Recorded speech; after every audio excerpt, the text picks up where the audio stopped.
Hai, kembali lagi dengan saya Rani Wahyu Utami, mahasiswa Psikologi Universitas Negeri Makassar, Angkatan 2020. Video kali ini saya akan memberikan psikoedukasi mengenai perselingkuhan. Nah, video ini dalam rangka memenuhi tugas mata kuliah Psikologi Keluarga. Tanpa membuang-buang waktu, mari kita simak. Pertama, mari kita bahas apa itu perselingkuhan. Nah, perselingkuhan adalah pelanggaran sebuah kepercayaan, pengkhianatan sebuah hubungan, dan pemutusan sebuah kesepakatan. Nah, perselingkuhan memiliki sinonim antara lain kecurangan, perzinaan saat menikah, dan tidak setia. Berselingkuh juga yaitu pelanggaran terhadap kontrak pasangan atau kontrak yang diklaim berkaitan dengan eksklusivitas hubungan emosional dan seksual. Selanjutnya ada tipe perselingkuhan. Nah, yang pertama ada strategi menghindari konflik, di mana pasangan tidak dapat mendiskusikan perbedaan mereka, menggunakan perselingkuhan untuk membuat kejelasan atas adanya masalah yang signifikan. Nah, yang kedua, menghindari intimasi. Yang ketiga, perselingkuhan sarang kosong, di mana terjadi ketika pernikahan terasa kosong. Yang keempat, perselingkuhan di luar pintu, di mana perselingkuhan mendorong salah satu atau kedua pasangan untuk meninggalkan pernikahan mereka. Yang kelima, ada adiksi seksual. Adapun tipe perselingkuhan lain yaitu perselingkuhan yang terjadi hanya satu kali, biasanya tidak direncanakan dan tanpa ikatan emosional. Nah, yang kedua itu ada perselingkuhan petualangan, termotivasi oleh hasrat untuk memiliki pengalaman seksual baru, kehidupan yang berbeda-beda, murni bertujuan seksual namun dapat bersamaan dengan ikatan emosional. Selanjutnya ada hubungan dalam perselingkuhan. Perselingkuhan jangka panjang memiliki tahapan yang sama seperti tahapan pernikahan. Setelah membahas tipe perselingkuhan, selanjutnya kita bahas faktor penyebab perselingkuhan.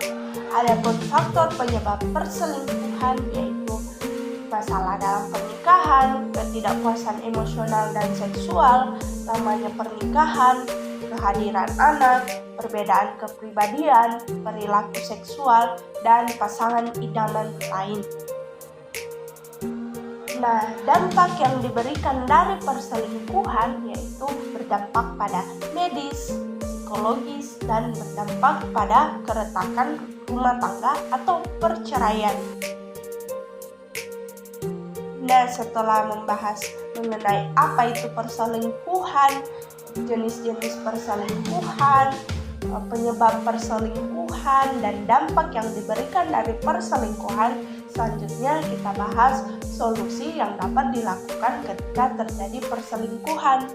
Yang pertama, selesaikan dalam keluarga. Pasangan harus saling berkomunikasi untuk menyelesaikan kasus ini. Adapun yang perlu diperhatikan yaitu perlu ada niat dan tekad. Yang kedua, pihak yang berselingkuh harus siap memutuskan atau meninggalkan selingkuhannya. Yang ketiga, adanya kesediaan untuk berubah. Yang keempat, menghindari kelangsungan hubungan dengan pasangan perselingkuhan di mana tidak sama sekali kembali berhubungan. Yang kelima, menghindari peluang perselingkuhan. Dan yang terakhir, membina komunikasi yang baik dengan pasangan. Nah, jika tidak dapat diselesaikan dalam keluarga, kita bawa ke jalur hukum. Selanjutnya ada cara mencegah terjadinya perselingkuhan. Yang pertama, membangun secure attachment atau ikatan emosional. Ikatan emosional dapat dibangun dengan melakukan aktivitas-aktivitas bersama, terbuka, memberikan afirmasi positif, dan menunjukkan empati kepada pasangan. Karena ketika individu telah memiliki ikatan emosional dengan pasangannya, maka ia akan merasakan bahwa kebutuhan emosionalnya telah terpenuhi dan memiliki rasa kebersamaan dengan pasangan yang tinggi sehingga tidak berkeinginan untuk mencari yang lain. Yang kedua, seks dalam hubungan pernikahan. Hal yang dapat ditempuh dengan cara membuat kehidupan seksual lebih menarik dan terdapat ikatan emosional yang melatar belakanginya. Terpenuhinya kebutuhan seksual dalam suatu pernikahan ini turut mencegah adanya perilaku berselingkuh.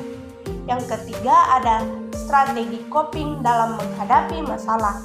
Nah, strategi coping merupakan cara yang dilakukan untuk menanggulangi permasalahan baik dari individu maupun di antara pasangan.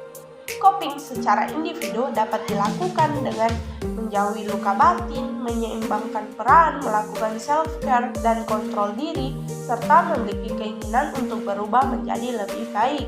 Sedangkan coping sebagai pasangan dapat dilakukan dengan memberikan dukungan kepada pasangan satu sama lain, memperhatikan hubungan, serta mempraktikkan fleksibilitas dan adaptabilitas dalam hubungan. Nah, sekian psikoedukasi mengenai perselingkuhan dari saya. Mohon maaf apabila banyak kekurangan. Dan sampai jumpa di video-video saya yang selanjutnya. Jangan lupa like, comment, and share. Bye-bye.